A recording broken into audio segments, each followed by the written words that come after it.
Hello everyone and welcome to my cruise channel. Today we're going to talk about things that can get you escorted off your cruise ship early. But before we get into all that, I must ask, if you like this video, if you find it at all helpful, please hit the like and subscribe buttons below.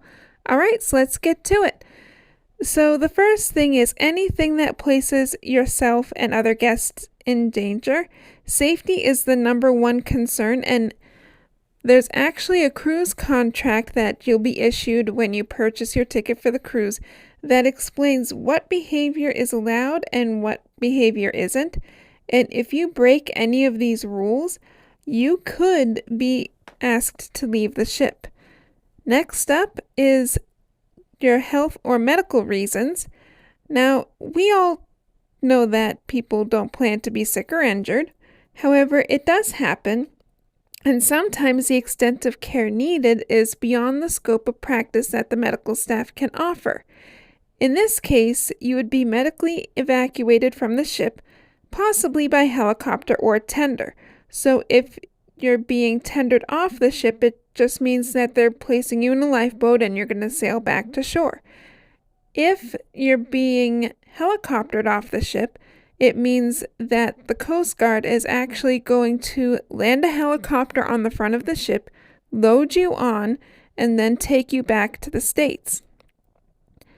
Now, just a friendly reminder, if you do see someone suffering a medical emergency, alert the staff immediately.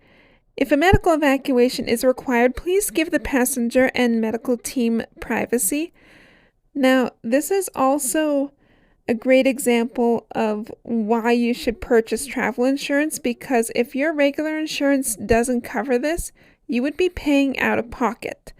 If you had travel insurance, it's likely that your hospitalization or your medical costs and the cost of the cruise would all be covered in that. So if you do have insurance, please check and see that this is covered.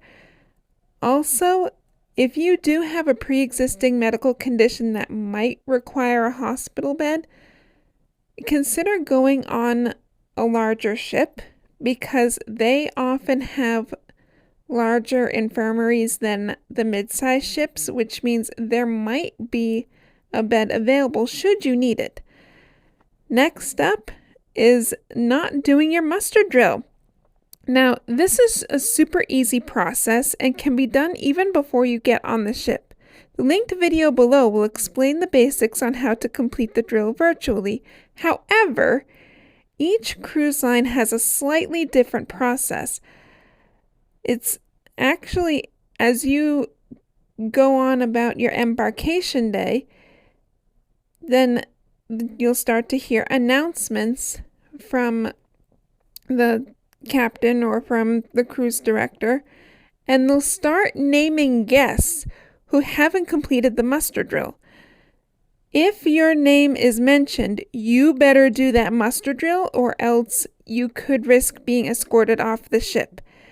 It is not the choice of the cruise line to have everybody do this. It is actually maritime law, and they can't leave and start the cruise until every single person has completed that drill. Next up is throwing anything overboard.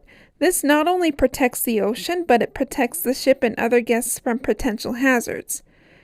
Finally, illegal substances. While some substances may be legal in your state, cruise ships are governed by federal law. If the substance isn't federally legalized, you may be asked to leave the ship. Other tips to keep in mind too when finding out what's allowed and what's not on the cruise ship is to just be kind and respectful to everyone on board. Every single guest has paid to enjoy their vacation just as much as you have, and each crew member is working really hard to make sure that you have a memorable and enjoyable vacation. Also, please follow all instructions given to you by the crew. This will ensure that you're safe on your cruise and that everything runs smoothly. The crew is really well trained in how to handle all kinds of emergencies, and you'll be making things easier for everybody on the ship by listening and following instructions. So that's what I have for tips that you need to abide by in order to stay on the ship. Seasoned cruisers, did I miss any tips? New cruisers, do you have any questions? In either case, please comment below. We would love, love, love to hear from you. And we will see you in the next video. Bon voyage!